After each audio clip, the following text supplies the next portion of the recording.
Seja bem-vindo à Liga dos Leigos, onde pessoas semi-aleatórias discutem assuntos que não dominam. Boa noite. A Liga dos Leigos está reunida hoje para discutir o livro de 1912, The Servile State, o Estado Servil, escrito por Hilaire Belloc. O livro conta a história do capitalismo na Europa e é um repúdio à convergência das grandes empresas com o Estado já vislumbrada na época. O escritor franco-britânico Belloc nasceu na França em 1870 e faleceu na Inglaterra em 1953, tendo sido orador, poeta, ativista político e amigo colaborador de J.K. Chesterton e outros autores católicos no início do século XX. Para discutir essa obra comigo, Zeno Estoico, estão aqui Pepe Peripatético. Boa noite. E nosso convidado do LegoCast, Brumano. Boa noite. Seja bem-vindo, Brumano. Muito obrigado. Estamos iniciando aqui o nosso universo compartilhado, aqui nosso universo cinematográfico compartilhado, o Legoverso. O crossover mais maluco Crossover que ninguém viu.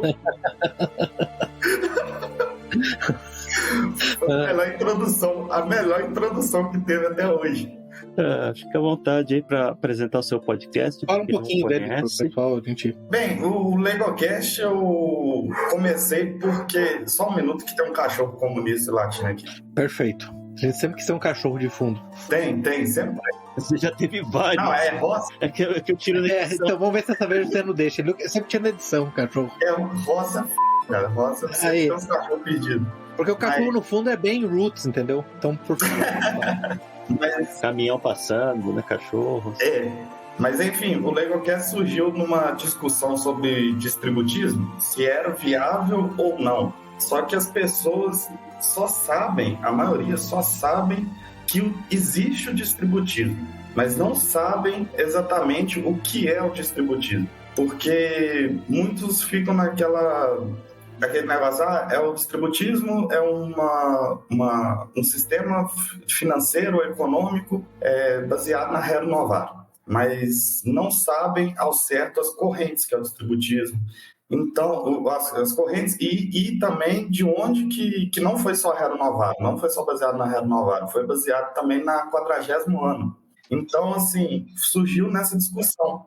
E hoje no LegoCast eu dedico a dar catequese, porque os católicos da internet não têm catequese e sabem muito pouco, ou pouquíssimo.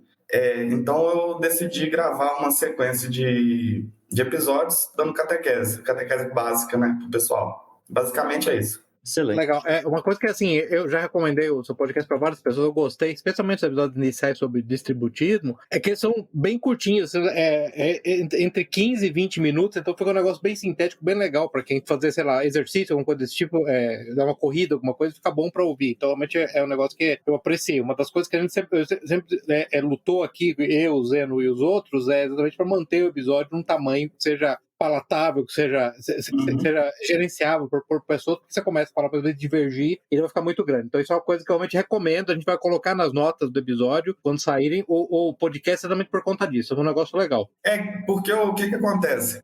Os textos do podcast surgiu de discussões entre, na maioria, que eu demorei a ir para o Twitter. Então a maioria foi feito no Facebook. O Douglas Santos e o Arthur Rizzi, contra anarcocapitalistas católicos. Pelo amor de Deus! Não! Então, a base do que eu falo são textos do que a gente discutia, né? Fazendo apologética do distributismo, contra os anarcocapitalistas católicos. Que é meio contraditório. Os Paulo Cogos. Tanto que o Paulo Cogos cobrou R$200 para debater com a gente. E ninguém sabe disso. Sério? Caramba! Cobrou R$200. Mas o que queria fazer com o dinheiro? Ele investir num fundo de privatização em criptomoedas, mísseis nucleares, que ele sempre falou que era muito importante que todo mundo tivesse acesso, inclusive aos nucleares. Comprar bonecos infláveis. Tá, isso eu sei. Paulo Cogos só faz isso. Aí sim, aí eu entendo. Faz todo sentido do mundo. Vamos lá, vamos voltar para a pauta aqui, vai. Eu sei que vai ser o modelo da boneca inflável. Aí, ó, tá vendo que a episódio termina com 8 horas de duração? Porque tem sempre um negro que começa a ir pras tangentes. Vai, ô Zeno, adulto responsável do podcast, volta pra pauta. Fala aí. Ok. O livro, o Servile State, foi escrito lá em 1912, então ele reflete um pouco daquela tumulto pós-Revolução Industrial, né? A Revolução Industrial deu origem lá muito da ideologia que sustenta até hoje, o socialismo, e do liberalismo inglês, né? Seus vários sabores. E eu não conhecia o autor, confesso para vocês, não conhecia, não tinha lido o livro. Eu achei ele um pouco difícil de ser lido, assim, apesar de ser um livro curto, né? Peguei a versão audiobook, dá 4 horas. Está disponível no YouTube, inclusive, vou passar para o Pepe colocar nas notas. Não é um livro muito longo, mas é um livro meio cansativo, que foi muito específico daquela época, daquele momento do cenário político britânico, das legislações que estavam sendo discutidas. Então, eu acho que ele perde um pouco da força, assim, apesar de algumas ideias a gente vê que são coisas que estão sendo discutidas até hoje, né, essa convergência entre Estado e as corporações e o que isso pode implicar para o cidadão comum, que a gente vê hoje, né, com os megacorporações aí se aliando ao governo americano, globalismo e tudo mais. É um livro interessante, eu acho que vale como o retrato de aquele momento. Algumas ideias acho que são válidas ainda, mas tem muito dos casuísmos da época, as coisas muito focado no cenário inglês, na história da Inglaterra. Ele fala lá da privatização dos monastérios, né, do Henrique VIII, que teria sido a origem do capitalismo. Não sei se eu concordo com essa parte, não, mas fala aí, Brumano, o que você chamou a atenção no livro, o que chamou a atenção na obra para você recomendar? Então, é legal colocar que Belloc, ele era um católico de origem francesa, morando na Inglaterra. Ou seja, ele era odiado pelo 99% do país, que era protestante, depois da reforma de Henrique VIII, e francês. Tanto que tem uma história que ele foi candidato ao parlamento e eles fizeram propaganda: não vote no católico francês. E ele subiu nos comícios, subiu e falou: eu sou católico, quando possível eu vou à missa todos os dias. Tirou um rosário do bolso, disse: quando possível eu rezo todo o rosário todos os dias. E se vocês não querem que eu seja eleito, eu agradeço a Deus por me livrar da mão satânica de vocês. Ele era tinha essa raiz muito católica e muito cultural da Europa ali, da França, da Espanha, de Portugal, a Península Ibérica ali.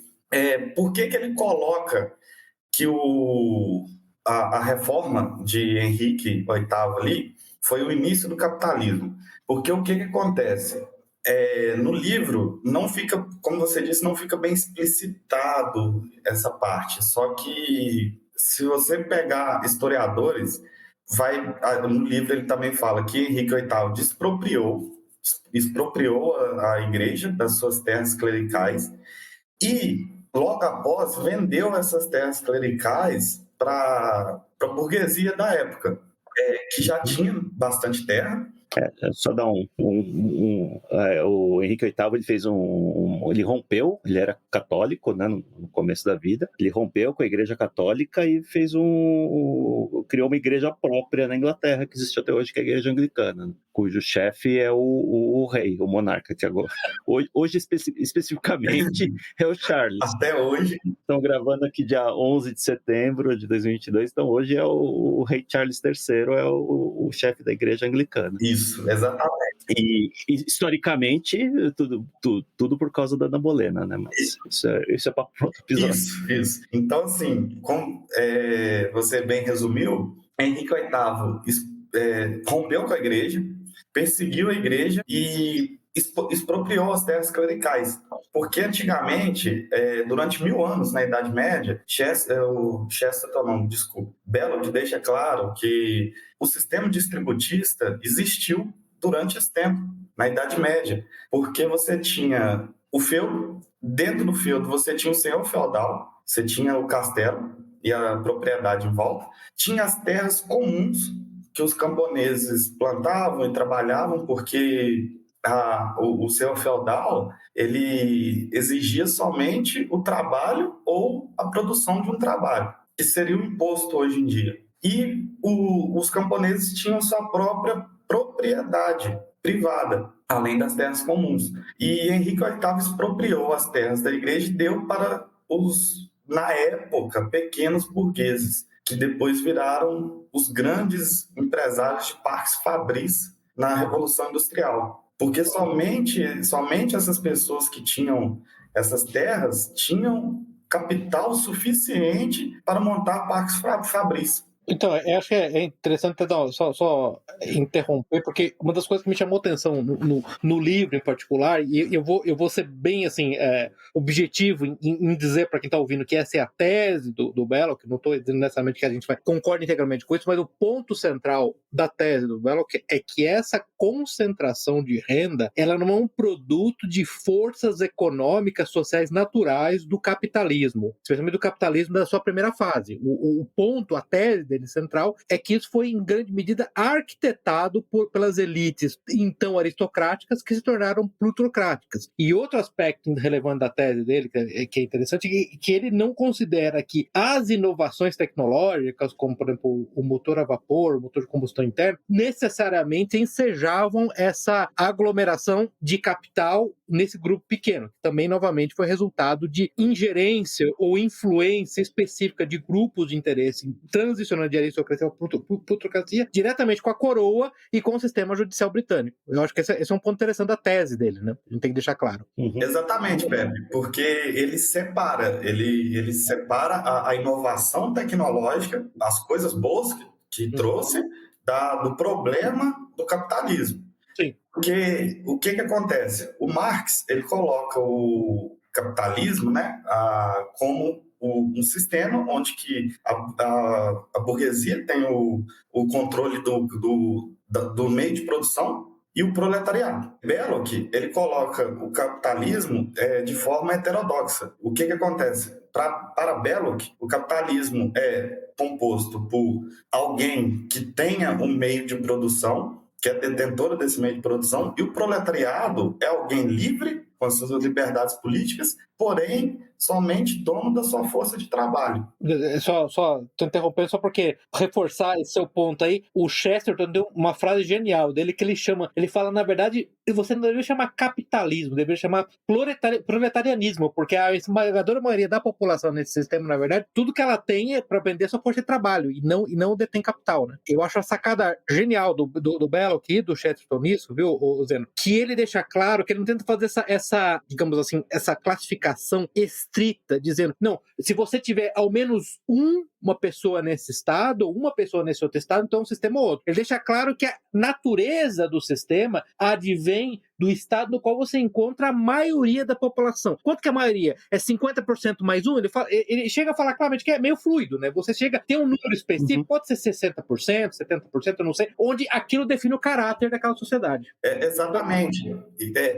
O que diferencia o distributismo, que aqui, nessa obra, nasce o distributismo, que Chesterton vai fazer o livro dele depois, né? A tese de Chesterton é diferente de Belloc. Isso é para outro episódio, no caso, como você disse. Mas aqui nasce o distributismo, e qual que é a diferença? O liberalismo / capitalismo foca no indivíduo, a liberdade individual. O coletivismo / socialismo é, como o próprio nome diz, no coletivismo, o Estado controlando ali, aí no futuro não existia mais Estado, mas tudo pelo coletivo. O distributismo foca a família é o centro da produção, da economia e da política. E as comunidades, né? Sim, a família vai formar as comunidades. Então, o distributismo é muito focado nisso. Como é um modelo católico, o centro é a família. O Belloc, ele tem uma visão diferente de Chesterton, que o Belloc ele é mais romântico. Ele é mais aquele negócio de Idade Média mesmo, voltar à Idade Média, pequenas produções, pequenas comunas, né, que as comunidades. E assim, o livro vai impor justamente essa discussão. O Estado servil, vai focar muito na servidão. E mesmo que você more entre aspas, assim, num país que se você tem todas as liberdades, você vê os liberais hoje em dia e os liberais pode falar bolsonaristas? Pode tudo aqui. Pode tudo aqui. Pode tudo porque o Zé conserta tudo na edição, entendeu? Você não tem ideia das coisas que eu falo. Esse homem é um herói, esse homem é praticamente um demiurgo. Ele remodela o episódio. Você vai ouvir, depois você ouve o episódio, eu falei isso, mas ele colou palavras que eu falo. É porque eu fico pensando, pô, fala aí recebe um monte de Não, aqui, meu amigo, você não tem ideia. Assim, os bolsonaristas, que os liberais tomaram conta do pensamento, os liberais, não vou poder falar, não vai poder entrar isso no episódio, mas a força judaica Aí sim. entrou. Cadê o Salazar aqui? O Salazar já estaria te abraçando. Mas a força judaica maçônica, ela conseguiu montar o que seria o conservadorismo atual aqui no Brasil. E a gente nunca teve esse conservadorismo, nasceu há 5, 6 anos. Não existia isso antigamente. O conservador era petista até 10 anos atrás, entendeu? Porque era outra concepção. Então, o liberal, ele conseguiu adentrar nesse meio e a gente acha que a gente é livre, a gente tem a liberdade, a gente pode fazer o que quiser. Eu acho que é importante, acho que é esse ponto da liberdade, desculpa te cortar, mas acho que é importante isso, porque quando o Belloc fala do livro, ele vê o mundo, vê o capitalismo lá como em crise, né? Uma grande crise, que ele vê três caminhos, né? Ou partir para o coletivismo, de fato, né? Socialismo, ou seja, ele usa muito a linguagem, os meios de produção na mão dos oficiais políticos, ou restabelecer a propriedade, que é o distributismo, né? Voltar os meios de produção para as famílias, para os pequenos. Reclama muito também do fim das guildas, né? Que a sociedade industrial da época destruiu as guildas de... Como é que chamava lá? De ofício, de corporação de ofício. De ofício, obrigado. As guildas de ofício que deixaram de existir. E o terceiro cenário que ele vê é o Estado Servil, que é equivalente, na visão dele, à escravidão. Né? A pessoa não é escrava no nome. Ela não tem liberdade, ela não tem a liberdade. Né? Liberdade é um conceito muito fluido. É muito fluido. Mas eu queria falar um pouquinho desse conceito de liberdade, mas antes de falar, eu acho que é um ponto importante para quem vai ler o livro, né? E vocês dois perceberam isso, que em grande medida, outra sacada dele, assim como Marx, ele corretamente percebe, e isso é interessante, o capitalismo como uma fase transitória e inerentemente instável, né? Isso também é bem interessante. Uhum. Ele mesmo fala que ele considera o Estado Servil um modo estável, indesejável, porém estável de sociedade. Ele considera o coletivismo, que até então era utópico, e na verdade, qualquer definição clássica, se for pegar mesmo de socialismo, você vai ter a separação entre socialismo utópico, que é o que nunca foi executado, e o socialismo científico, que é o que você teve na União Soviética, e até certa medida, num período da história chinesa, não acho que seja mais cientificamente socialista, mas é interessante que ele detecta que o capitalismo, especialmente o capitalismo laissez-faire, né, o capitalismo como preconizado pelos liberais de Manchester e os libertários, é uma fase transitória. Isso eu acho um negócio muito interessante. Ele percebeu isso já em 1912, em parte, vendo exatamente o progresso de concentração a partir do momento que você ouve a redistribuição de terras da igreja. Esse é um ponto interessante para quem vai ler e entender, né? Eu acho que o Brumano mesmo, como ele falou, ele fez o podcast para também se defender da acusação de comunista, que é a acusação clássica, é a percepção, a observação empírica levando a concluir que o capitalismo, como ele é orientado, especialmente na sua fase financeira, ele é instável, né? Ele tem instabilidades inerentes, né? Para todo mundo que for ouvir esse podcast, para todo mundo que for ouvir esse episódio, capitalismo não é livre mercado. Capitalismo não é livre mercado. O que aconteceu? Estavam os liberais clássicos, né, da escola Adam Smith, estavam os socialistas, os proto-anarquistas da escola de Bakunin, discutindo economia. Veio o pessoal da escola de austríaca, escola monetarista, chegou do nada, falou capitalismo é livre mercado e pronto. E todo mundo aceitou. Mas capitalismo não é livre mercado. Capitalismo é um sistema vertical onde quem detém os meios de produção contrata quem tem força de trabalho para vender, e essa força de trabalho, que até Belloc coloca muito bem isso, que o sistema é feito de trabalho, que é o que você tem para vender, a sua força de trabalho, capital, no caso, o valor econômico e a propriedade privada. Então, o capitalismo, ele não liga para sua propriedade privada, ele não liga para a liberdade sua, porque a partir do momento que você tem que assinar um contrato, mesmo que esse contrato te pague um salário, você não está sendo livre, porque imagine você, se você tiver que assinar um contrato para ganhar X o resto da sua vida, você vai estar ganhando dinheiro, mas é para o resto da sua vida, você vai estar sendo escravo desse contrato, você não pode negociar esse contrato. Belo que deixa bem claro isso, que quando você não tem como negociar esse contrato, você está sendo servil. Daí vem o Estado servil. Cara, mas isso aí é um negócio muito bom, que eu apreciei muito em Belo, que aliás eu sempre apreciei em Belo, que eu já tinha lido coisas dele antes, eu aprecio muito nele, porque ele tem essa vertente, assim, de tentar filosofar a partir de primeiros princípios, assim, bem naquela tradição aristotélica mesmo, que você veja só que, em última instância, ele não tenta colocar nem mesmo regras específicas para determinar o sistema. Ele chega a falar, se você tem que assinar esse contrato pela maior parte da sua vida, você não vai transicionar do modelo onde você está livremente negociando a sua capacidade de trabalho para o modelo onde, na verdade, você se tornou servil. Mas quanto é isso? 70 anos, 69 anos? Porque muitas vezes eu vejo, especialmente ou anarcocapitalistas, ou até mesmo socialistas, comunistas, uma escola mais analítica, que querem definições específicas. Não, a partir de tantos anos é servil. Eu falei, não, o problema é, isso existe num fluxo, num contínuo, e a partir de um certo momento vira servil. Eu acho muito legal que ele faz esse tipo de argumentação o tempo todo, seja com o número de pessoas, com o tamanho da população, ou seja com a extensão do contrato, seja com as obrigações que você põe no contrato. Isso é muito interessante nele, viu? Eu acho que é importante também a gente ver que o mundo que ele achava que ele chamava de servidão lá, a gente está vivendo um mundo muito pior. Isso. Hoje os mega empresários, eles são donos do grupo BlackRock dos Estados Unidos, que aliás traduzir BlackRock para Tupi-Guarani e Itaú, sabia disso? Não sabia não. Pedra preta. Caramba. Você vai falar um pouquinho da BlackRock? Você vai falar um pouquinho da BlackRock?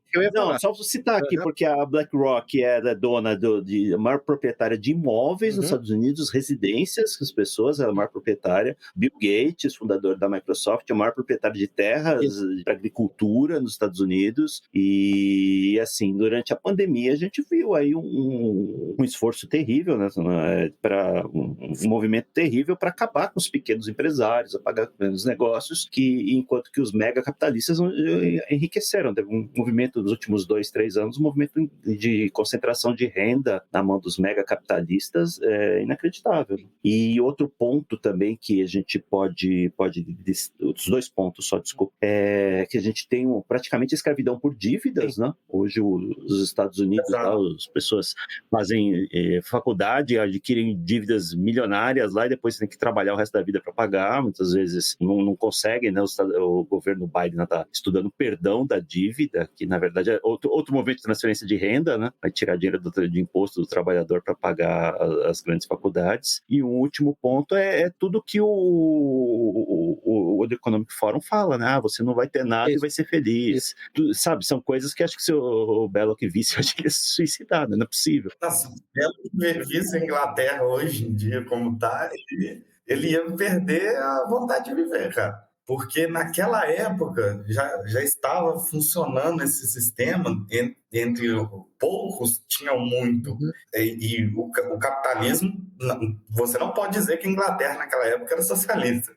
O capitalismo já funcionando e já estava daquele jeito. Hoje em dia está pior, porque um exemplo clássico, Jeff Bezos, há 5, 6 anos atrás, quem era Jeff Bezos? O cara triplicou a fortuna dele, porque o que Belo que diz? Que para ele o socialismo já assim, é inviável. O socialismo é inviável. É engraçado ele falar isso que é inviável, ele fala no livro que o socialismo fracassou em 1912, antes de ter o primeiro Estado socialista de fato, né? Curioso. Antes da Revolução Bolchevique. Mas com a intuição, você vê uma intuição intelectual aguda que ele tem, porque essa é uma coisa muito interessante quando você estuda distributismo em geral, como para ser quase como um preceito fundamental deles, olha, economia é uma ciência, economia, na verdade, é uma ciência que é um ramo da ética, e ética se trata de comportamento moral de pessoas. Quando você entende a natureza humana, você entende por que esse sistema ultracoletivista tá fadado a falhar, simplesmente entendendo isso, né? Ele entendeu, como você disse, ele entendeu isso, a parte social do negócio. E ele também via que o capitalismo era um sistema que não era inviável também, era um sistema que ele não sustentava por si só. Então, o distributismo ele nasce da síntese, da dialética entre o capitalismo e o socialismo, onde que, quando você dá a liberdade para a pessoa, você dá a propriedade privada para a pessoa. E a propriedade privada para a pessoa vai dar a liberdade dela negociar a própria força de trabalho. Não é como no capitalismo.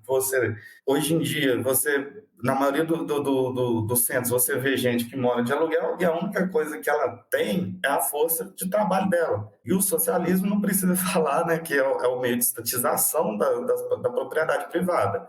Então, o Belloc, o Chesterton também fala isso, mas o Belloc, como ele criou o distributivo, ele fala bem que a partir do momento que o capital ele pertence à aristocracia, e essa aristocracia ela trabalha junto com o governo para acabar com os pequenos produtores, então, no final, você vai ter um Estado servil, você vai ter uma servidão que é ou semelhante ou igual ao comunismo. O fim será o mesmo, praticamente o mesmo. Eu queria reforçar esse ponto, para quem nunca ouviu sobre o distributismo, acho que é o grande ponto. E eu conheço distributistas modernos, assim, inclusive alguns deles não católicos, como aquele F. Schumacher, que escreveu aquele, acho que é Small is Beautiful, Economics as if People Matter, né? E muitos deles, inclusive, você até fala isso, que o distributismo é uma espécie de compromisso entre capitalismo e socialismo. Tem muitos deles que ficam bravos, que protestam. Eu não sei nem se a protesta faz sentido, mas para deixar claro para as pessoas, o grande ponto é o seguinte: o distributista vê a propriedade como parte da lei natural, o direito à propriedade é natural, é parte da natureza humana, o direito à propriedade é bom, e o problema que ele tem com o capitalismo e com o comunismo é o mesmo, é concentração de propriedade. No comunismo, né, no coletivismo, a concentração de propriedade acontece nas mãos do Estado, e, portanto, oficiais apontados pelo Estado, pelo Politburo, é que vão gerenciar aquela propriedade, para ele é um problema, e no capitalismo, a propriedade é concentrada na mão de megacorporações e mega empresários, e esse é o problema. Então, acho que isso é importante para as pessoas entenderem qual que é a diferenciação básica. O grande problema é esse. O distributismo é contra a concentração de propriedade. Quantas vezes vocês viram já a gente falando, pessoas falando, até filósofos falando sobre os grandes empresários, big techs, que trabalham junto com o governo, e as pessoas falam assim, os liberais e os capitalistas que não têm capital, falam assim, isso não é capitalismo, isso é metacapitalismo. Maluco, isso não é capitalismo. Cara, mas é por isso que é tão bom quando o Belloc ele faz esse ponto que eu acho primordial. Ele fala, os capitalistas, ao acumular capital, eles conseguem estabelecer um método de influência no aparato legal, jurídico, que vai garantir a eles métodos de aumentar, na verdade, a capacidade de acumular capital. A crítica marxista clássica, isso é um negócio que é difícil do pessoal na direita engolir, a crítica marxista clássica, que na democracia, na verdade, democracia não é representatividade do povo, representatividade de grupos de interesse, ela tem muito acerto nela, porque na verdade você cria um modelo no qual essa influência, ela é implícita, ela é subreptícia, ela é imperceptível na sua superfície, mas com efeitos profundos, né? Eu me lembro de um livro muito bom, na verdade começou como artigo, chama Testing Theories of American Politics, Elites, Interest Groups e Average Citizens. Qual que é o ponto do livro, né, e do artigo como um todo? Na verdade, é mostrando claramente que as políticas econômicas, as preferências políticas das elites, elas sempre são implementadas pelos congressos representativos, na democracia liberal representativa, e as preferências dos cidadãos comuns, elas nunca são implementadas. Um exemplo clássico que ele dá, por exemplo, é imigração. Imigração ilimitada é terrível para o trabalhador médio. Historicamente, os partidos, inclusive comunistas, eram contra a imigração ilimitada, né? Entretanto, que você tem na maioria dos países hoje da democracia liberal, ok, imigração absolutamente limitada, porque ela beneficia quem? Beneficia as elites, as elites plutocráticas e não os cidadãos médios que têm que competir agora com imigrantes, que muitas vezes estão dispostos a ganhar um salário menor. Só para dar um exemplo, né? Eu acho que essa sacada é muito importante de entender. E não é simplesmente assim, o capitalismo, um dos aspectos dele é que ele se retroalimenta de um modelo de estímulo e influência na democracia representativa contínua e perpétua. Porque Belloc, no Estado Servil, ele diz que a propriedade privada, quanto mais propriedade privada, maior força política você tem. E quanto mais força política você tem, maior propriedade privada você consegue. Exatamente. Certamente ele percebeu que assim, a democracia representativa, na verdade, aquilo que eu acho que o Eric Voegelin chamava de representação elemental, no caso, né, ela deixa de ser representação existencial, porque, na verdade, o desejo, a demanda do cidadão médio, ela não é representada, na verdade, não acontece, né? Eu acho que quando a gente fez aquele episódio do Hans Hermann Hoppe, né, o Zeno, que eu cheguei a dar um exemplo, eu falei, olha, você pega o Império Austro-Húngaro, o que um camponês no Império Austro-Húngaro não queria? Ele não queria putaria, ele não queria casamento gay, ele não queria geração sexual. Sabe o que não tinha no Império Austro-Húngaro? Casamento gay, putaria e geração sexual. Apesar de ele não eleger um representante, ele tinha a representação existencial dele era feita pelos próprios oficiais do Império Austro-Húngaro. Hoje, num regime ultra representativo, o que você tem nos Estados Unidos? Casamento gay foi eleito, alguém foi até... Teve plebiscito, aliás, sempre teve plebiscito a favor do casamento gay. Na Califórnia, o estado mais louco, riponga, daquele bando de maluco, perdeu o casamento gay. Ele foi estabelecido pelo quê? Por fiat judicial, na verdade, alimentado por megacorporações. Você lembra, inclusive, várias megacorporações fizeram o que eles chamam lá em amicus brief, né? Quando você tem que levar uma causa para uma corte, outras partes podem entrar com suporte. Quem que entrou com suporte foram megacorporações. Então, novamente, uma elite plutocrática estabeleceu políticas públicas que não são representativas do que o cidadão comum queria. E incrível que o Belloc já tinha percebido isso em 1912, né? E até antes, entendeu? Exatamente esse é o modelo, essa correia de transmissão, né, o Brumano? Para usar o termo, é quase uma correia de transmissão, porque fica autocatalítico o efeito, né? Naquela época ele já percebeu, por isso que no início ele fala que é o início do capitalismo. Ao contrário do que passam, a mídia liberal passa para a gente, que era na Revolução Industrial, foi ali quando o Henrique VIII começou a desapropriar a igreja, vender essa terra que ele desapropriou para a aristocracia. E uma coisa que ele não cita também, mas é bom colocar, foi os cercamentos, né? Os cercamentos dos aristocratas foram lá e simplesmente cercaram as terras comuns e pegaram para ele, tornando uma terra que já era grande, maior ainda. Então, primeiro veio a Revolução Agrária, a Revolução Agrária de que quem tinha muita terra começou a produzir uma quantidade tão absurda que quem tinha pouca terra começou a migrar para a cidade, então, para trabalhar nas fábricas. E teve esse êxodo, junto com a Revolução Industrial. Que aí o pessoal fala que é o nascimento do capitalismo, mas o capitalismo já nasceu quando você deu um poder gigantesco para uma pequena quantidade de pessoas. E a grande maioria da população ficou à mercê de somente ter o trabalho, que entende-se por trabalho aqui na obra, a sua força de trabalho, né? Só tinha isso para oferecer. Aí nasceu o Estado Servil. E a cada vez mais você vê isso acontecendo mais descaradamente. Por que você acha que Soros financia os estados, as pautas identitárias? Por que você acha que Rockefeller... pode falar, Rockefeller? Pode falar Rockefeller. Rothschild, pode falar? Rothschild, todos eles. Depois não importa, né?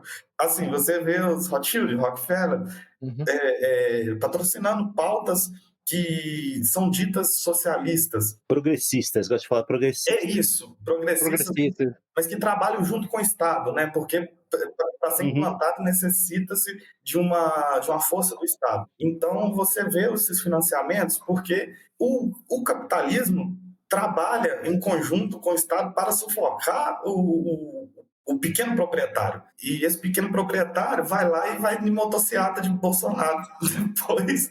Mas, Bruno, mas sabe assim, eu acho que é interessante perceber que o processo é tão insidioso. Quando eu estava fazendo a pesquisa para esse episódio, eu achei um paper da David Merritt e Deborah Oxley, que chama no The Cambridge Economics of History of Modern Britain. Então, elas começaram a estudar, o cara falou, mais ou menos um décimo da população inglesa em 1800 estava basicamente morrendo de fome. E é interessante que uma das coisas que você falou dos cercamentos, o que eu achei legal é que ela percebeu que, sob a guisa de proteger propriedade privada, várias das leis passadas, o que elas faziam, por exemplo, elas tiravam dos pequenos agricultores, dos pequenos trabalhadores no campo, o que seria o suplemento de renda. Por exemplo, coletar lenha para aquecer sua casa, poder pescar, caçar tipo coelho, caçar lebre, você poder levar a sua vaca para pastar dessas áreas comuns, tudo isso, na verdade, ajudava a complementar a renda das pessoas. E sob os auspícios de proteger a propriedade privada, e, portanto, qualquer conservador, para usar a direita bandeirinha, como você fala, tem que proteger a propriedade privada, muito importante. Então vamos passar essas leis onde as pessoas são proibidas de fazer isso. Agora vamos cercar essa área, você não pode mais vir aqui. Como isso foi fundamental para, na verdade, causar assim, o que elas puderam traçar, na verdade, foi um efeito basicamente genético. Elas conseguiram mostrar, por exemplo, por volta de 1880, a estatura média dos pobres, por exemplo, em Londres, era menor do que na Escócia e na Irlanda, onde esses efeitos eram muito menores. Então, realmente foi um processo de engenharia completo, e você vê que muitas vezes usando uma justificativa que, em sua superfície, parecia muito boa, né? Assim, a gente vê hoje as propriedades sendo cercadas, a gente pensa que foi um processo natural e sempre existiu. Só que isso aconteceu com a aristocracia inglesa. Foi deliberado, né? Deliberado. Eu gosto muito do termo que se eu não me engano, naquele livro Against the Grain, que eu até vou colocar depois, né? Que ele fala muito sobre ele fala um pouco sobre estado de serviço, é do James Scott, na verdade, Against the Grain, A Deep History of the Earliest States. Na verdade, ele chega a falar de grain slave, de escravos que se alimentavam de grãos, né? Mas aí um dos pontos que ele fala, ele tenta mais ou menos separar, assim, a aristocracia, em certa medida, e isso é uma coisa interessante que a gente vai ter que ressaltar, ela, como ela tinha uma ligação com a terra, ela tinha uma posição social, ela tinha aquilo que os franceses chamam de noblesse oblige, ela tinha uma série de responsabilidades para com aqueles sob o domínio, sob o cuidado dela. Eles deviam uma série de restrições e obediências dessa aristocracia, mas ela tinha uma relação, inclusive muitas vezes essa relação era até mesmo cuidada, era enforced, até mesmo pela igreja, né? E essa transição de aristocracia para plutocracia. Para mim, a grande diferença da aristocracia e plutocracia é quando você está na fase plutocrática, que isso é uma coisa que o capitalismo faz. O capitalismo tem uma nobreza sem a noblesse oblige, né? Sem nenhum tipo de responsabilidade. Ele tem todos os benefícios da nobreza sem uma responsabilidade. E muitas vezes a elite capitalista mundial, ela odeia as pessoas, né? Ela odeia os seus governados. Mas aí a sacada do wokeness, das pautas progressistas, Zeno, porque as pautas progressistas, elas deram a essa elite, você vê só, essa elite ela passou de uma fase onde, na verdade, cuidar dos mais pobres, que era originalmente obrigação aristocrática, virou caridade. Você pegou essa fase, uma era progressiva nos Estados Unidos, no começo do século, não sei o quê. A caridade foi diminuindo, mas, na verdade, a woke, né, as pautas progressistas, elas deram a essa elite a receita perfeita, a cobertura para odiar o povo, porque sabe que ela pode odiar pobre agora? Porque o pobre é homofóbico, o pobre é transfóbico, entendeu? Pobre é preconceituoso. Então agora, não só eu não preciso fazer caridade, não só eu não preciso cuidar deles, como eu posso ativamente machucar os feridos e acabar com eles. Eu tenho que trazer imigrante de Gana ganhando um décimo do que um inglês ganha, do que um alemão ganha, porque eles são racistas, são nazistas, tem mais do que morrer mesmo. Sim, por causa do meio ambiente. Do meio ambiente, eles têm mais do que morrer mesmo. Eles são todos preconceituosos. Eu não, eu sou muito iluminado, entendeu? Eu não sou assim, mas eles são. Então você vê que essa transformação foi impressionante.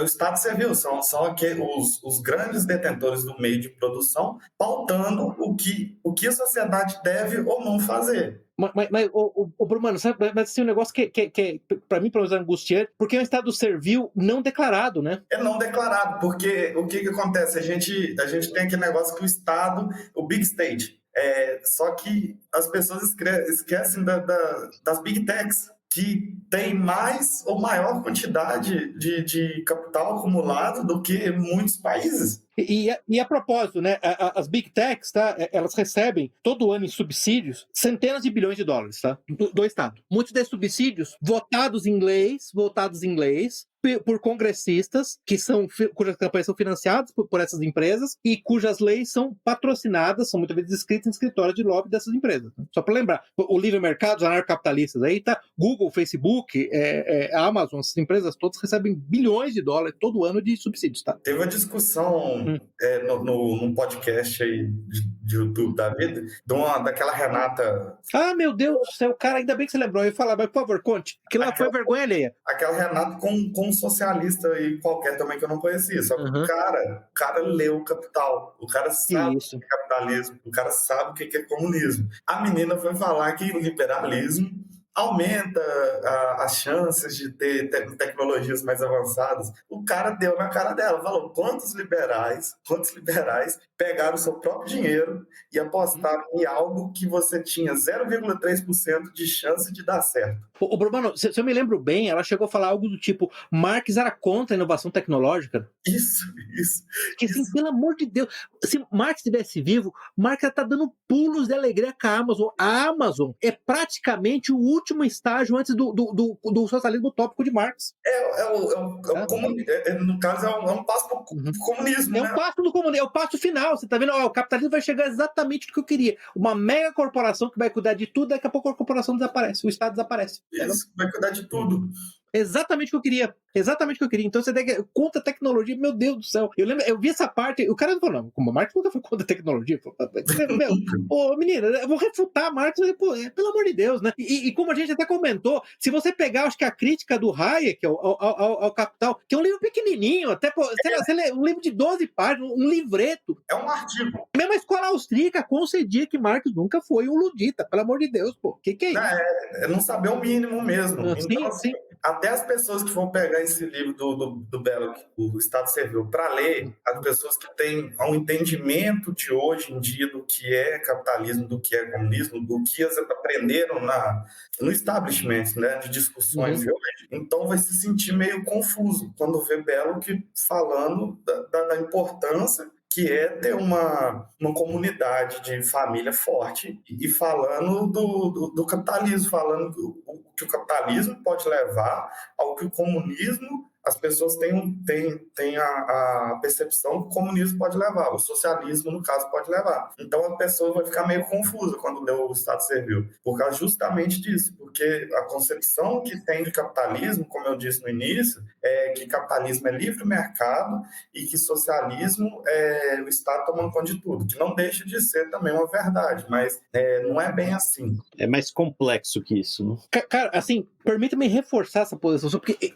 eu acho que esse é o primordial quando a gente analisa. Tem um podcast muito bom do Mises Brasil, é velho já, tem acho que uns 10 anos já, tá? Onde eles entrevistam o Olavo de Carvalho. É o Flávio Garchag. O Flávio Garchag entrevistando ele, e ele começa exatamente a falar desse ponto. Gente, o capitalismo não pode ser simplesmente propriedade privada, a propriedade privada existia entre os Ciro-Fenícios, entre os polinésios. Então não pode ser simplesmente isso, entendeu? O que mais tem, né? Aí volta no ponto, uma definição, não é a definição do Belloc, tem um artigo muito bom que eu vou colocar, chamou que é distributismo, daquela revista chamada Ética Política. Capitalismo é um sistema econômico no qual a propriedade, a ownership, a posse privada de capital produtivo é separada do trabalho naquele capital. Isso. Então isso é ortogonal ao livre mercado, em última instância. Então, um sistema onde a posse privada do capital produtivo é indissociável do trabalho do capital produtivo, também tem livre mercado. Entendeu? Eu acho que esse é o grande ponto. Tem que parar de equalizar essas duas coisas, né? O capitalismo não é simplesmente livre mercado. O livre mercado sempre existiu. Que fica uma discussão, porque aí você pensa assim: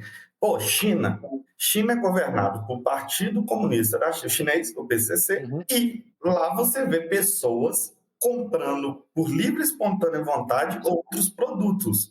Aí você vai dizer que que a China não tem um sistema socialista, ou a China tem um sistema capitalista, pelo simples fato da pessoa ir lá e comprar algo por livre e espontânea vontade, numa troca voluntária? Não, porque a troca voluntária de coisas sempre existiu. Um artigo que eu vou colocar lá é um artigo do aquele Alexei Arora, que na verdade ele é um marxista clássico, tá? Ele falando análise do sistema econômico chinês. E o artigo é muito bom, que tem pérolas, assim, eu só vou pegar 2 pérolas aqui para você ter uma ideia. O artigo 3 da Constituição Chinesa fala que a propriedade privada dos cidadãos, de novo, o artigo 3 da Constituição Chinesa, do Partido Comunista Chinês, a propriedade privada dos cidadãos deverá ser inviolável. O país deverá proteger, de acordo com a lei, a propriedade privada dos cidadãos e direitos de herança.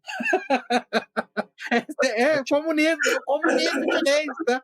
Tá lá na Constituição. Então o artigo é interessante porque ele vai fazendo várias dessas coisas para falar, mas na China o Estado é dono da propriedade urbana, e, na verdade os cidadãos alugam por 70 anos. Falou sim, em Singapura também. A única diferença em Singapura, que é qualquer Paulo Cogos da vida vai te falar que é o paraíso capitalista, laissez-faire, é ultracapitalista, em Singapura também o Estado é dono das terras e aluga por 99 anos. Eu falei, então, assim, falando de Belloc, na Inglaterra também, né? Sim. Assim, muitos apartamentos, casas lá são donos de algum nobre, e eles alugam para as pessoas lá por sei lá quantos anos. Aí fica naquela tensão lá quando tá para vencer o contrato, se o nobre, o duque, o sei lá o quê, vai querer renovar mas ou é por não. isso que é importante deixar claro que esses conceitos existem além do capitalismo, né? O que define, qual que é a característica primordial do capitalismo? Essa que é a grande pergunta. Não é o livre mercado, não é a propriedade privada. Então, esse é o grande ponto, entendeu? Esse que, assim, se não tiver que ouvir mais nada do episódio, saiam pelo menos com isso, e para isso o Zeno 7 conversou comigo que o livro é muito bom para deixar isso claro, pelo menos, porque ele tem uma seção inicial de definições muito boas, entendeu? Então fica claro. É uma crítica muito boa ao capitalismo e uma crítica muito boa ao socialismo.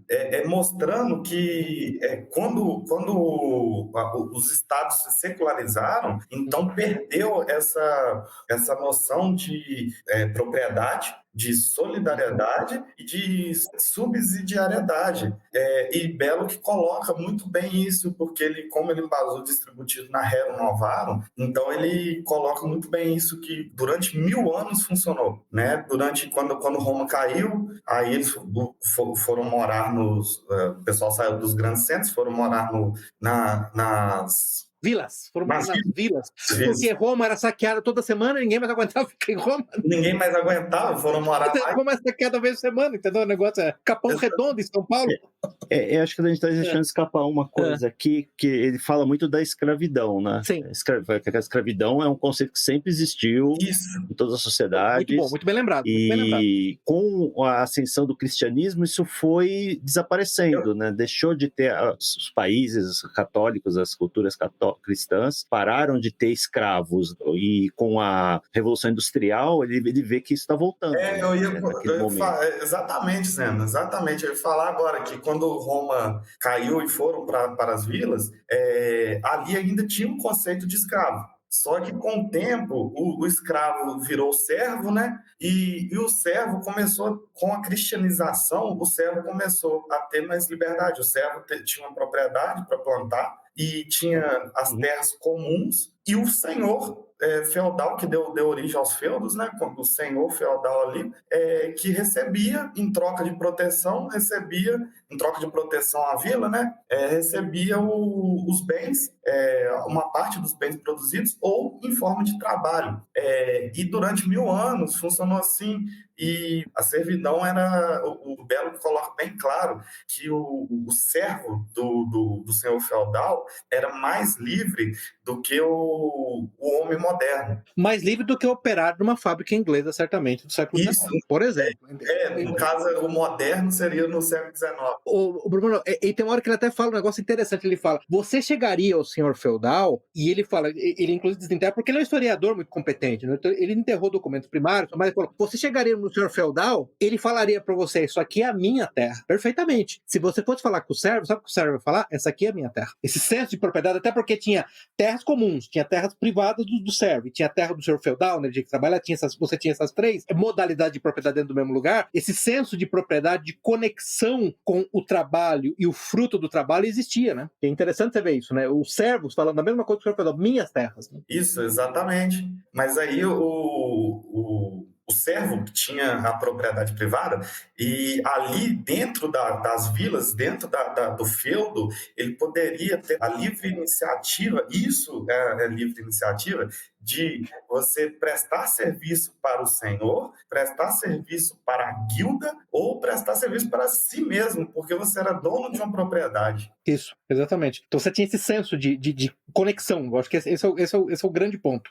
Eu acho que é importante também que ele fala um conceito lá, que acho que a gente está deixando escapar, que ele fala do conceito de produção de riqueza. fala que o que ele chama de produção de riqueza é a capacidade do ser humano de alterar o meio ambiente de acordo com as suas necessidades. Ele fala no inicinho do livro, ele fala dessa parte, é isso mesmo. Ele fala que sem a produção de riqueza, a humanidade não pode existir. A gente confunde esses termos, né? A humanidade precisa transformar coisas, né, para poder sobreviver. Sim. A gente começa a perder isso com a produção de riqueza. Acho que todo mundo quer construir mansão, essas coisas. Conceitos ficam meio vagos. A riqueza é energia, comida básica, é roupa, entendeu? Não é, entendeu? É móvel. Não é bolsa Gucci, sei lá, entendeu? Não é caneta Montblanc, pô. Exatamente. Só para complementar, esse arranjo que o Urbano acabou de falar do senhor feudal, onde o servo poderia passar uma parte do tempo, ele tinha uma propriedade, de parte da propriedade para ele podia passar um tempo, ele tinha que produzir uma certa cota, e depois o que ele produzisse além, ele podia ter para ele vender. De novo, só para continuar a ser acusado, que eu sempre sou acusado de ser agente do governo chinês, né? As reformas do Deng Xiaoping de 79 criaram o Household Responsibility System na China, onde funciona exatamente dessa maneira no campo, tá? Você tem as fazendas coletivas, você tem a área coletiva, você tem que produzir até um certo volume. Depois daquele volume, você pode se dividir em áreas individuais, e aí cada família pode gerar recurso extra que ela pode vender no mercado, tá? Só pra vocês saberem, de novo, da China, tá? A gente vai ser muito chamado de comunista depois disso. Não, não tem jeito. Eu tô sendo proscrito pela direita brasileira. Agente do MSS. A direita brasileira vai odiar, porque principalmente o pessoal. Também eu tô me lixando pra esse pessoal, que, assim, por isso que eu tô vendo cada vez mais esse pessoal entrando no debate, e quando eles entram no debate que é mais aprofundado, tá apanhando feio. Quando era para lá para apontar a hipocrisia da esquerda, era muito fácil. Agora, defende as próprias ideias, defende o capitalismo como uma forma sustentável de governo, com alguém que não tem uma propriedade, é sufocado pelo Estado e pelas grandes corporações, porque ele tem que trabalhar, ele trabalha salariado, ele tem que aceitar o salário, ou você ganha o salário mínimo, ou você não ganha nada, entendeu? Então, assim, o Belo que até fala do salário mínimo, né, que é um meio de servidão também. Que era uma novidade naquela época.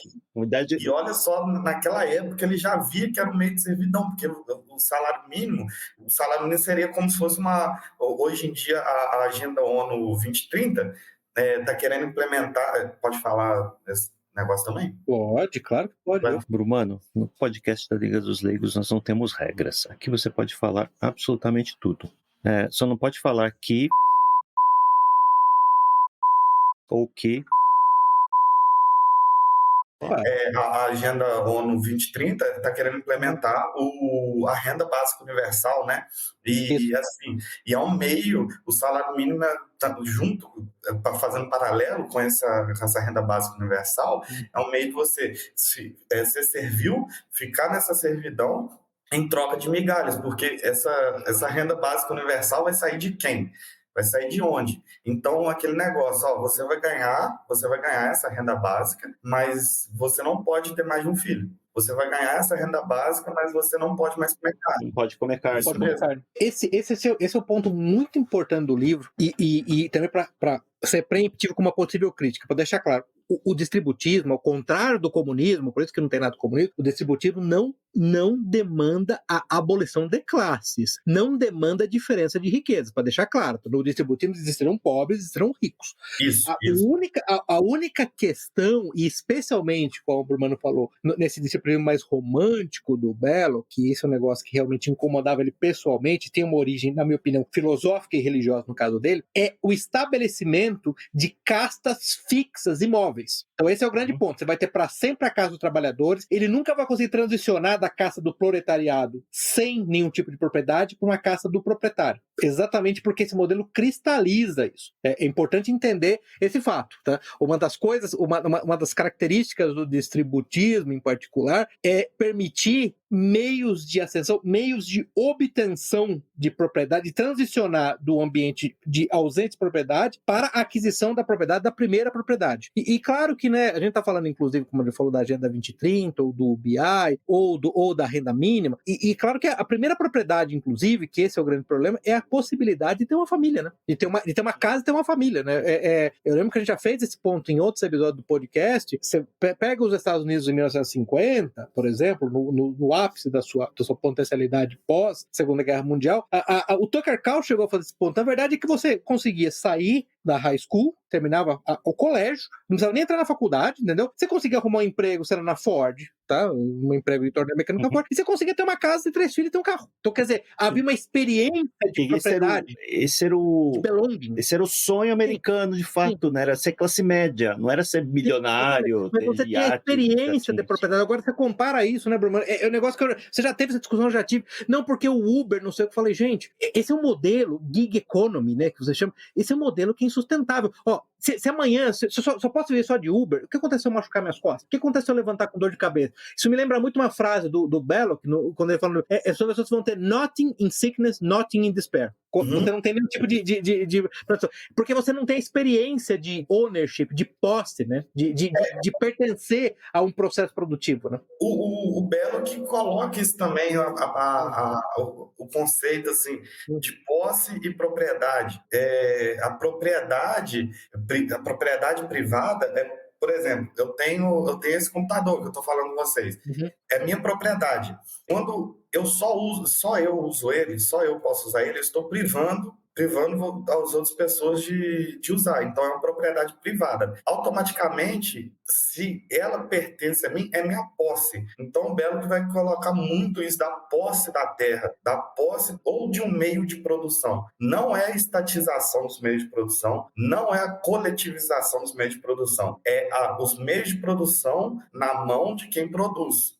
Tem uma diferença grande com o socialismo nisso, porque à primeira vista a pessoa pode pensar assim, isso é socialismo. Não, porque o meio de produção vai ser uma propriedade privada, ele vai estar em posse do trabalhador, vai ser uma propriedade privada. Essa propriedade privada não vai acabar, entendeu? Então, assim, o distributismo de Belloc bate muito nisso, na liberdade, na família ali, como conceito de movimentação de uma comunidade, de uma sociedade, da política e da economia. Aliás, Brumano, para deixar claro, para o Belloc, assim como, porque isso é verdade, advém da teologia católica básica, a família é a unidade da sociedade, assim como era para Aristóteles, e assim como é para quem? O Wang Huning, o grande ideólogo do Partido Comunista Chinês, que ele já deixou claro que o grande problema dos Estados Unidos, quando ele morou um tempo nos Estados Unidos, ele falou que nos Estados Unidos a base da sociedade é o indivíduo, não a família. Por isso eles não são países doentes. Exatamente. Por isso que o Ocidente é doente. Para lembrar, não elogiar mais um comunista chinês, só para deixar claro, só para todo mundo ficar desesperado, entendeu? É interessante, o próprio o Zeno vai lembrar disso, quando a gente analisou o manifesto do Unabomber, quando falou de posse, você lembra que o Unabomber falava que o ser humano precisa daquele que ele chama de power process. Em certa medida, ter propriedade, vou lembrar, o Bruno acabou de falar, propriedade, família, essas coisas, é parte do power process. A sua aventura nesse planeta em sair da infância para a adolescência, para a vida adulta e adquirir essas coisas é parte do power process que envolve você na sociedade, que não dá a você o senso de alienação, né? E lembrando, né, Brumano, isso é um negócio muito legal no Belloc, que na verdade, aquele David Cooney, que também é um distributista moderno, né, vamos dizer, mais moderno, você pega do Belloc e do Chesterton até o David Cooney. Quando você falou de propriedade privada, é impressionante o cuidado que eles têm ao tentar traçar um caminho do capitalismo industrial, financeiro para o distributismo, como é que seria o método de distribuição de propriedade, e praticamente todos eles se recusam a imaginar que seria via confisco direto e simples, porque eles consideram que seria uma violação da propriedade. Então é interessante isso. Que eles tentam usar meios cuidadosíssimos, né? Isso. Eu até falo num episódio que, assim, todo mundo pensa assim, e como que a gente vai distribuir essas terras para quem não tem a posse da terra, né? Ninguém sabe que o governo é o maior detentor de terras devolutas. Assim, tem muita terra devoluta, não precisa desapropriar ninguém, entendeu?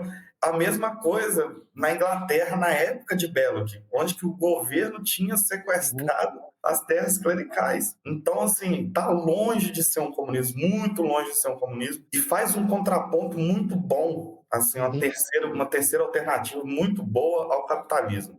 Assim, então, são coisas simples. Por exemplo, eu acabei de falar, já seriam indutivas ou condutivas a uma redistribuição de propriedade. Uma delas, por exemplo, seria restrição de imigração, especialmente em países envolvidos. Outra seria o fim de bailouts para megacorporações. São coisas simples que nem envolvem, por si só, confisco e redistribuição. Na verdade, são pequenas medidas que já começam a tornar a concentração de capital, especialmente a concentração de capital sem risco, que esse é o grande problema do capitalismo na sua fase financeira, elas se tornariam, nem necessariamente tão inviáveis, se tornar menos atraentes. Então é importante entender que, ao contrário do comunismo utópico, ou seja, o distributivismo já existiu, e o caminho, na verdade, de volta proposto em geral pelos distributistas, ele é um caminho bem gradual, ele envolve pequenas alterações na legislação que vão gradualmente reconstruindo isso. Exatamente. E, assim, o estágio final do socialismo, assim como o estágio final do socialismo é o comunismo, o estágio final, eu penso o seguinte, que o estágio depois do capitalismo é o imperialismo.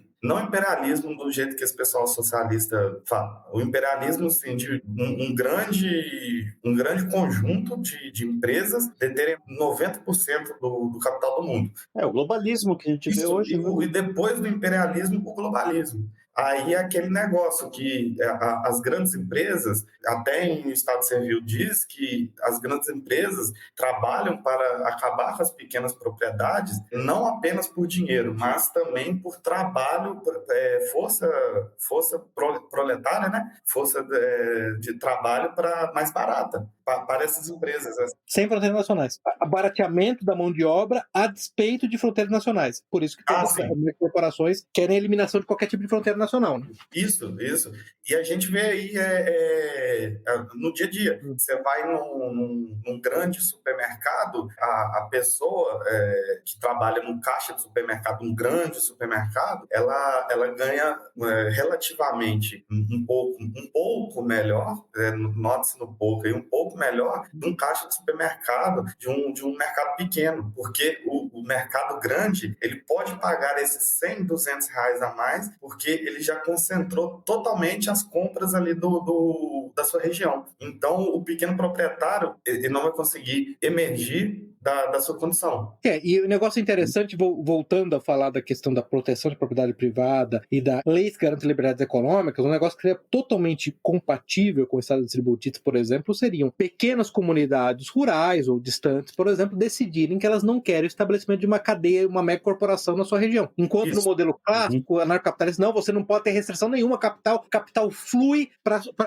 sua máxima extensão, a sua máxima eficiência. Na verdade, no nosso país do distributismo eficiência econômica não é o objetivo primordial, não é indesejável, mas não é primordial. Ele não pode vir, por exemplo, às despensas de pleno emprego ou de maximização do desemprego. Então é interessante que o distributista aceita restrições da propriedade privada por razões ético-culturais diversas, que não são necessariamente ligadas à eficiência econômica. Essa diferença dos liberais e os anarcocapitalistas, os anarcobobos, com a pessoa um ser humano normal. Sim, absolutamente, muito bem, porque o grande ponto é os anarcapitalistas, na verdade, como eles foram embebidos na sopa filosófica, teológica do liberalismo, eles têm a intuição moral retardada. Esse é o ponto. Muito, muito, porque eles acham que o grande capitalista, um Jeff Bezos da vida, ele está pensando no bem-estar do trabalhador.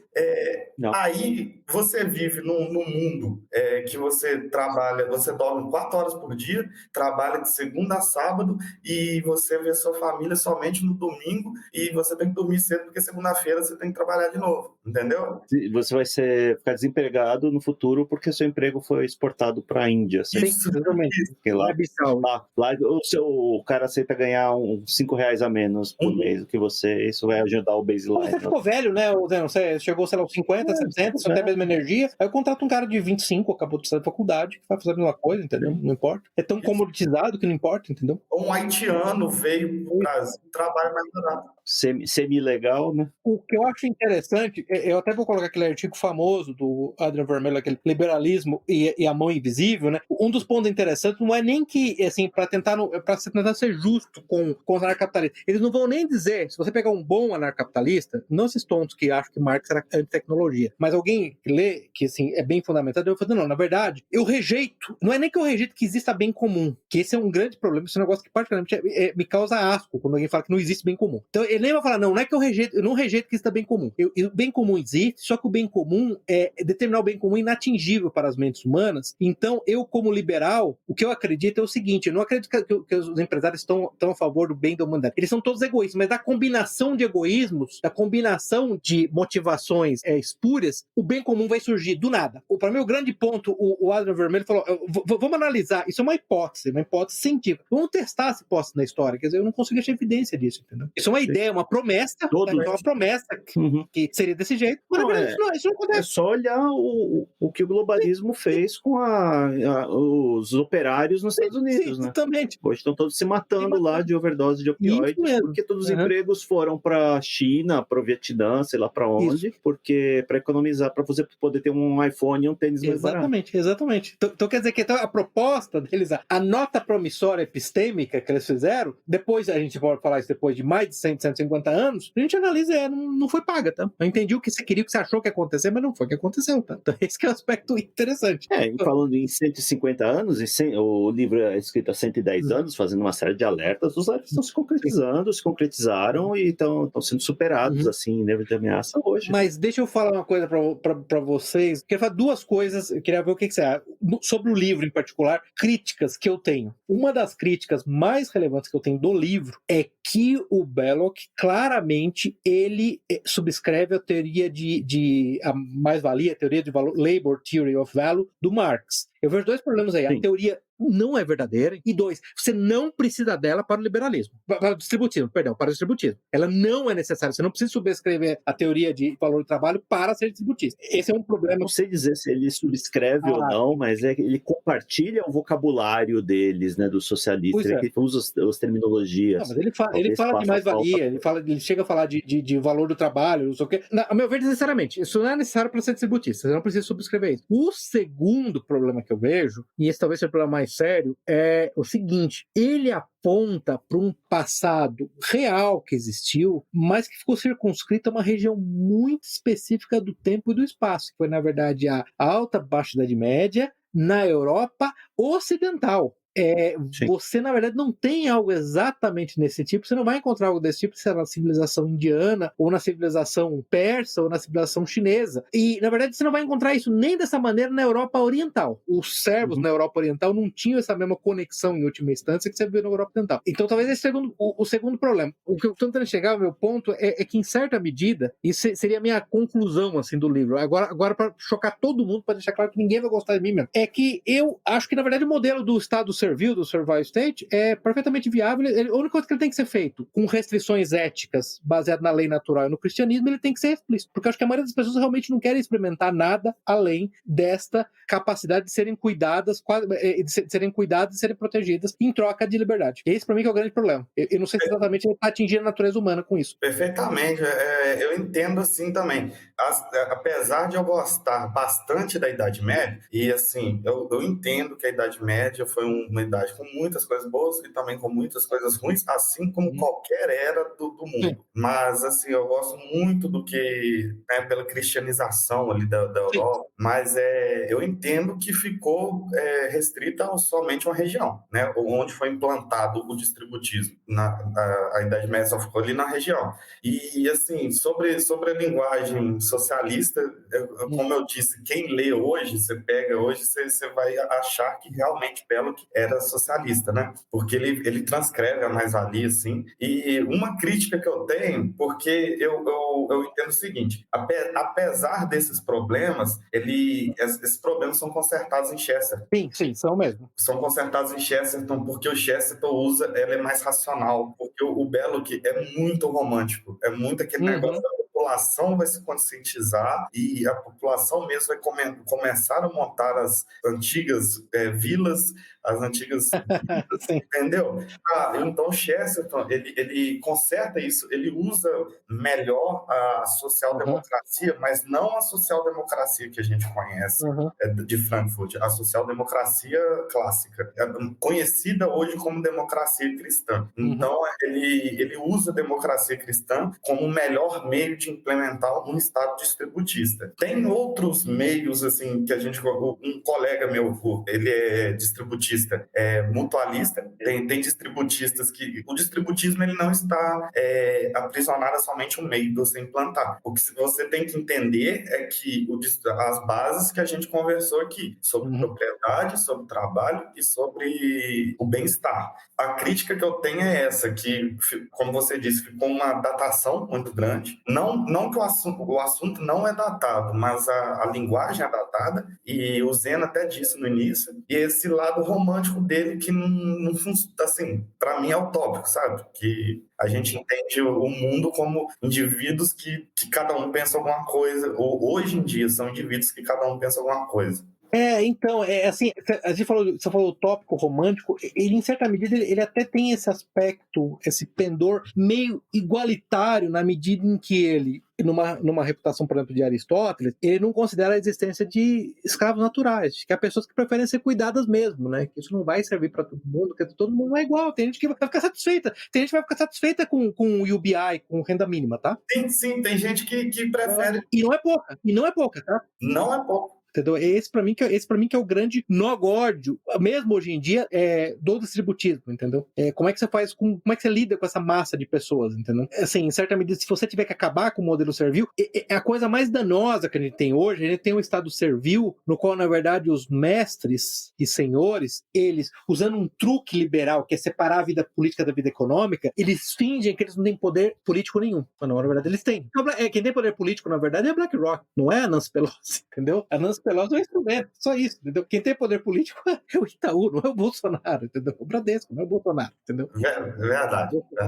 O Bolsonaro não vai fazer nada, quer dizer, você pega assim, um cara que particularmente eu não gosto, porque eu considero uma fraude em vários aspectos, mas por exemplo, teve uma das melhores propostas que eu vi da eleição inteira foi a proposta lá do Ciro Gomes de limitar os juros cobrados por banco ao do máximo o dobro do montante. E jamais seria capaz de implementar um negócio desse. Teria que ser um novo Stalin no Brasil. Isso.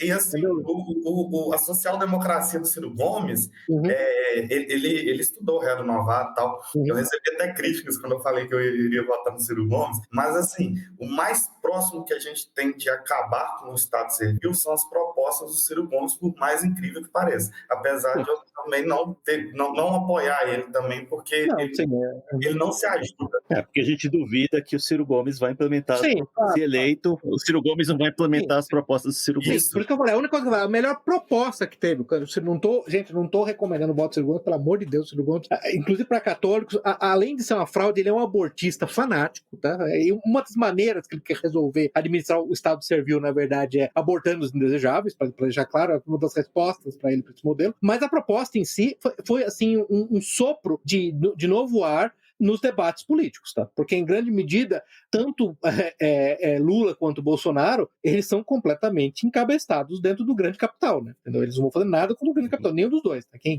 tá falando... Você acha que realmente algum banqueiro tá preocupado com a eleição do Lula? Você acha que algum fundo de investimento, a BlackRock Brasil lá, tá preocupado com a eleição do Lula? Não tá mesmo. Jamais. Os banqueiros não estão preocupados com a eleição do Lula e nem com o do Bolsonaro. Nenhum dos dois, porque... Nem de ninguém, né? Porque esse financiamento todo mundo que é relevante. Todo mundo tem uma mínima chance de ser eleito, recebe dinheiro. O Ciro também não tem culhão de cortar os juros bancários.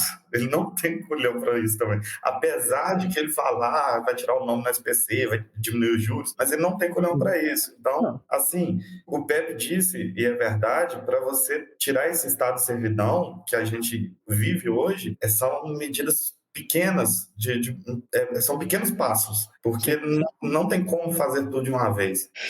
E são pequenos passos, e honestamente eu não vejo outra maneira de você tomar esses pequenos passos a não ser num modelo autoritário. Tá? Em grande medida, as megacorporações, especialmente financeiras, fizeram aquilo que a própria escola austríaca chama lá de risco moral, né, que na verdade é apostar num modelo no qual elas assumem os lucros quando dá certo e elas socializam o prejuízo via bailouts, né? Como aconteceu em 2008 e, na verdade, como aconteceu durante o Covid. Durante o Covid, o Zeno falou no começo do episódio da BlackRock. A BlackRock hoje é o maior fundo de investimento do mundo, gerencia aproximadamente 9,5 trilhões, 10 trilhões de dólares, e o Fed, o Federal Reserve, o Banco Central Americano, durante a crise do Covid, quando houve shutdowns, lockdowns no mundo todo, ela contratou a BlackRock. Então o Banco Central Americano contratou a empresa privada BlackRock para orientar e gerenciar a compra de títulos de dívida pública e privada. Só para deixar claro, esse é o nível de intermix, interdependência e de controle que uma empresa privada tem sobre o governo. O governo está contratando essa empresa para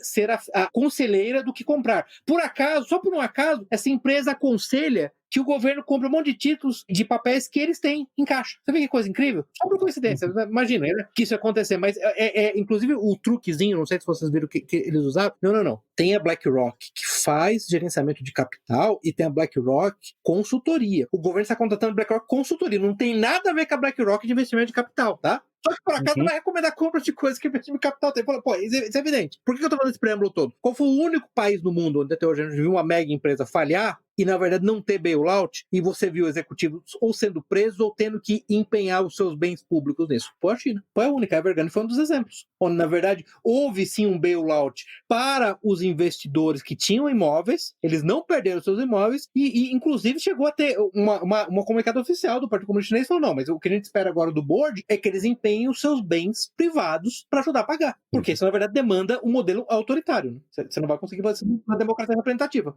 Realmente, uma democracia representativa não tem como. Eu recomendo para quem quer. O livro do Belloc, ele é relativamente curto. É curto.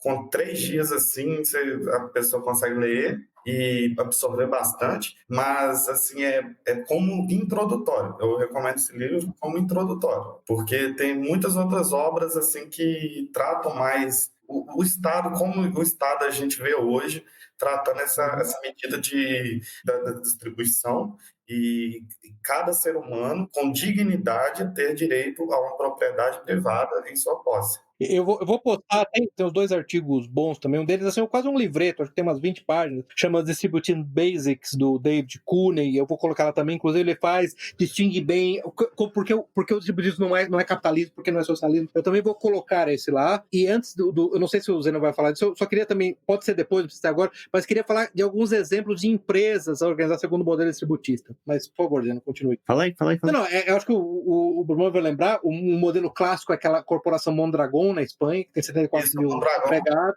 Mondragon foi fundado em 56 por um padre, José Maria Arizmendiareta. Ela opera até hoje, né? Ela faz transporte, equipamento industrial, componentes. Mas o Estado é laico. Pois é, o Estado é laico, não pode.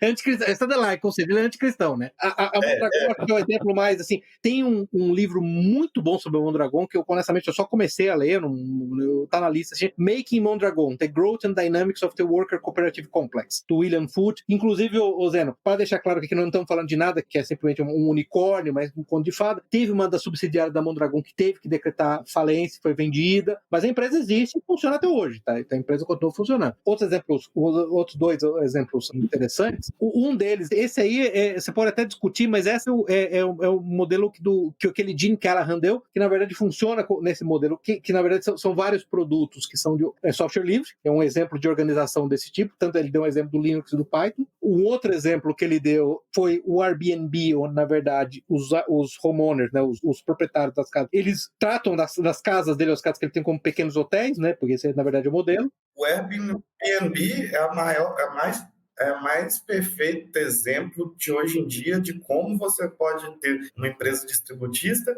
e usando as tecnologias atuais, porque o pessoal acha que é voltar ao passado, todo mundo ser agrário. Não Cara, muito importante. Eu já vi essa crítica. Você acha que todo mundo vai ter uma fazendinha com 2 vacas e 4 galinhas? Fala, tá merda, rapaz, o que é isso? Esse idiota, boneco de palha.